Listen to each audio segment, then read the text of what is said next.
자기를 거부해서 2시간까지도 걸렸었거든요. 보통 15분 정도로 단축이 되었어요. 졸린 기분을 더욱더 스스로 거부하게 된다는 것입니다.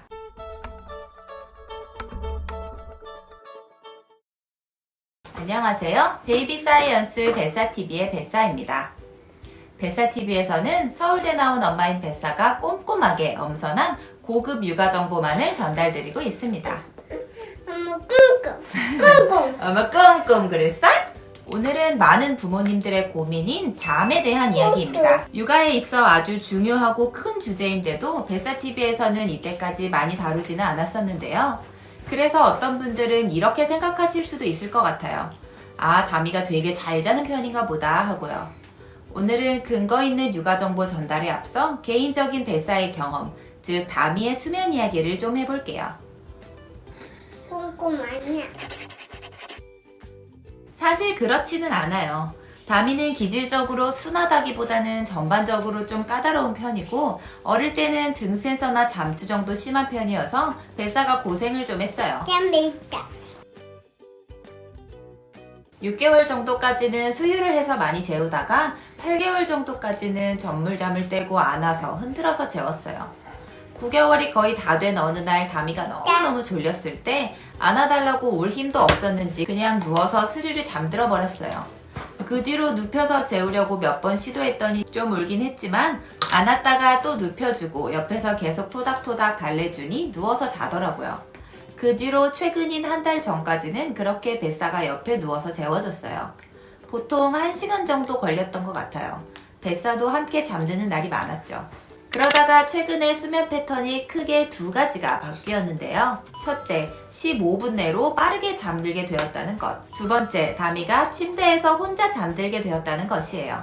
오늘은 첫 번째에 대해 말씀드릴게요.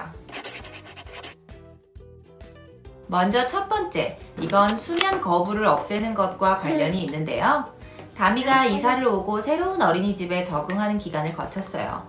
적응을 위해 한 달 정도는 오전 시간만 다니고 하원했는데 적응하느라 스트레스를 받아서 그런지 집에 와서 낮잠 재우는데 시간이 상당히 걸렸고 일어나면 5시가 넘어버리는 일이 많았어요. 당연히 밤잠도 10시 넘어서 자게 되는 일이 많았고요. 그 전까지는 9시 정도에 재웠었거든요. 일찍 매일 비슷한 시간에 자는 게 수면의 질에 도움이 된다는 것은 이 영상에서도 말씀드린 적 있어요. 성인도 마찬가지입니다. 그 다음에는 어린이집에서 낮잠 적응기를 가졌는데 당연히 낮잠 자는 것을 거부했고 그러다 보니 하원 후에 낮잠을 재우기가 애매했어요. 그러자 남편이 이왕 이렇게 된 거 저녁에 바로 잘 수 있게 낮잠을 아예 재우지 말고 놀아주자 라고 해서 3일 정도 낮잠을 아예 안 재우고 밤까지 버텼어요. 기존에 밤잠 자는 시간이 너무 늦어져서 고민이었기 때문에 이렇게 해서 잠에 드는 시간을 좀 당겨야겠다라고 생각한 것도 있고요. 5시에서 6시 정도 되면 다미가 졸려서 막 비몽사몽해지는데 그때 자면 밤잠 자는 게 너무 힘들어질 것 같아서 다미를 데리고 바다에도 가고 공원에도 가고 좀 떠들썩한 분위기를 유지하고 하면서 계속 깨어있게 도와줬어요. 어린 아이들이 졸릴 때 잠에 못 들면 더 활동적이 되면서 텐션 업 되는 거 아시죠? 이건 몸이 충분히 휴식을 취하지 못하거나 자야 할 시간에 잠을 못 잘 때 지금은 뭔가 비상 상황이구나 하고 인지하고 코티솔과 아드레날린 등 몸을 깨우는 호르몬을 마구 분비하기 때문이에요. 투쟁 도피 모드에 돌입한다고 표현해요. 아이들이 슬슬 졸리기 시작하는 그 지점을 잘 파악해서 놓치지 말고 재워야 하는 이유가 바로 이것이에요. 그 지점이 지나서 텐션이 업되면 진정시키고 재우기가 더 어려워지거든요. 평소 아이가 밤에 늘 이 하이퍼 모드가 돼버린다면 아이가 항상 자야 할 시간을 지나서 깨어있는 것이라고 생각하시면 돼요. 어쨌든 다미도 7시 정도 되면 이 모드에 돌입해서 아주 업된 상태로 2시간 정도 깨어있다가 9시 정도에 잠자는 방으로 데리고 가면 베개에 머리를 대기가 무섭게 잠이 들곤 했어요. 아침에는 8시에서 9시 정도 사이에 기상했고요. 이런 일이 3일 정도 반복되었고요. 그 뒤로 9시가 되기 조금 전에 잠자리로 가서 함께 책을 2-3권 읽고 책 덮고 불 끄고 나면 무조건 20분 내로 잠들기 시작했어요. 이 패턴은 현재 한 달 정도 유지되고 있습니다. 어디 아파? 여기? 일부러 이렇게 하려고 한 건 아닌데 이게 어쩌다 보니 다미의 수면 거부를 없애고 잠에 드는 시간을 크게 줄이는 데 도움이 되었어요. 원래 다미를 재우는데 1시간 이상 걸렸었고 한창 이사 때문에 환경 변화를 겪을 때는 다미가 더 자기를 거부해서 2시간까지도 걸렸었거든요. 그런데 그 수면 시간이 20분 이내, 보통 15분 정도로 단축이 되었어요. 사실 이게 정상이라고 해요. 아이를 재우는데 20분 이상 걸린다는 것은 아이가 수면을 거부한다는 뜻이며 이상적인 수면 습관이 자리 잡지 못했다는 뜻이거든요. 고칠 필요가 있다는 것이죠. 뱃사가 얼마 전에 커뮤니티로 설문조사를 했는데요. 대체로 수면 패턴이 어느 정도 잡혔다고 생각되는 돌 이후 아기들을 대상으로 조사했는데 아기들이 20분 이내에 잠에 들지 못하는 경우가 더 많았어요. 더 적극적인 형태의 수면 거부인 울거나 이것저것 요구하는 식의 잠자리 생떼를 쓰는 경우도 많았고요. 아이들이 정해진 수면 시간에 잠들기를 거부하는 경우가 많다는 것이죠. 뱃사가 우연한 계기로 사용하게 된 이 방법은 사실 알아보니까 허브법에 비해서는 조금 덜 알려졌긴 하지만 안녕. 그래도 꽤나 알려져 있는 수면 교육 기법인 베이타임 페이딩이라는 테크닉의 원리가 적용된 것이었어요. 허버법식의 수면 교육에 비해 조금 더 부드러운 방식의 수면 교육이에요. 베이타임 페이딩의 가장 핵심은 바로 아이가 너무 졸려서 자연스럽게 잠들 때까지 아이를 깨워놓는 것이에요. 이렇게 하는 이유는 바로 머리를 대면 자는 경험을 여러 번 하게 해줌으로써 잠자리에 대해 이미 형성되어 버린 부정적인 감정을 너무 졸려서 스르르 잠들어 버릴 때의 그 잠을 자고 싶은데 잘 수 있어서 행복한 긍정적인 감정으로 대체시킬 수 있기 때문이에요. 조금 더 자세히 살펴볼게요. 어른도 누구나 잠에 너무 들고 싶은데 잠이 안 와서 스트레스 받는 경험 해보신 적이 있을 거예요. 아, 내일 1교시인데 회사 가야 되는데 아기가 일찍 일어나서 깨울 텐데 자야 한다는 생각이 스트레스가 되고 그것 때문에 더 잠이 안 오고 괴롭죠. 이게 반복되다 보면 잠은 굉장히 부정적인 감정들과 연관이 되어 버립니다. 잘까? 하고 생각하면 잠이 안 와서 몸부림치는 그 싫은 감정, 스트레스 이런 것들이 몰려오고 그래서 더 잠자리에 들기 싫고 의미 없이 휴대폰을 만지작거리다가 자게 돼요. 아이들도 마찬가지입니다. 분명히 졸리는데 1시간, 2시간 잠을 자지 않고 버티는 아이들. 부모님에게 이것저것 요구하고 화장실 가자, 물 먹자, 책 읽어달라 하는 아이들.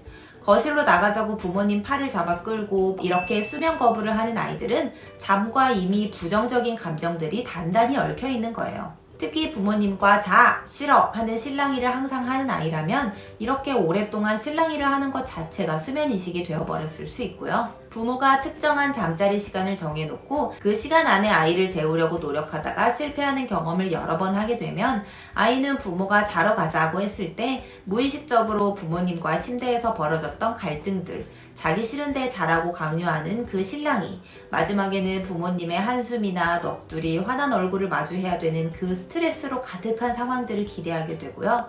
그래서 수면이나 졸린 기분을 더욱더 스스로 거부하게 된다는 것입니다. 이렇게 된 이유에는 여러 가지가 있을 수 있어요. 예를 들어 생체 리듬이 좀 어긋나 있을 수도 있어요.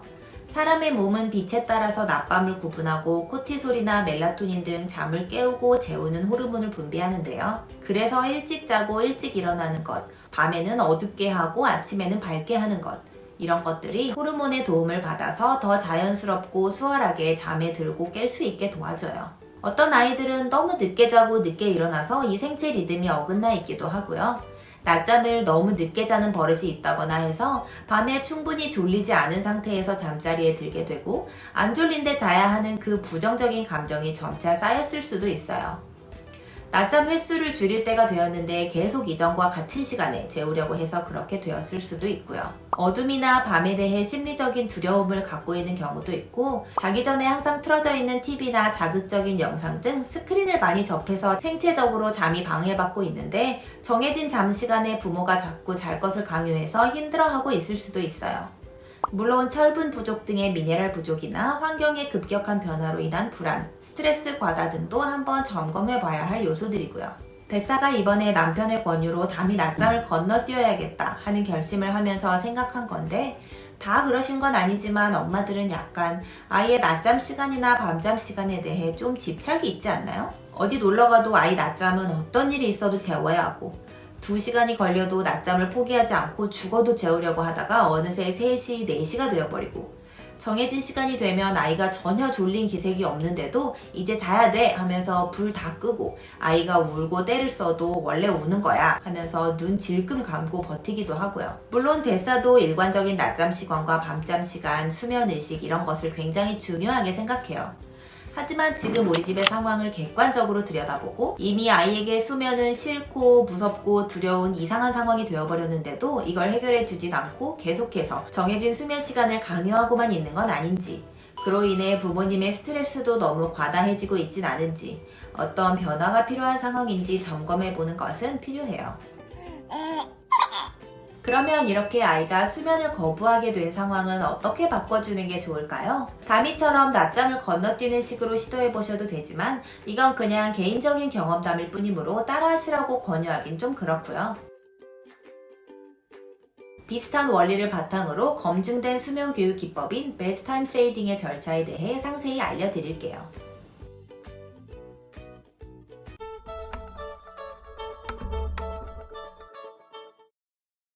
큐! 그리고 어디다 아빠? 조금만 내줘. 조금만 있어? 저기 먹었다 먹었다. 2개만 먹으면 다 먹어? 아니야. 하나 먹을 거야? 아니야? 안 먹을 거야? 먹지 마. 먹을 거야. 먹을 거야?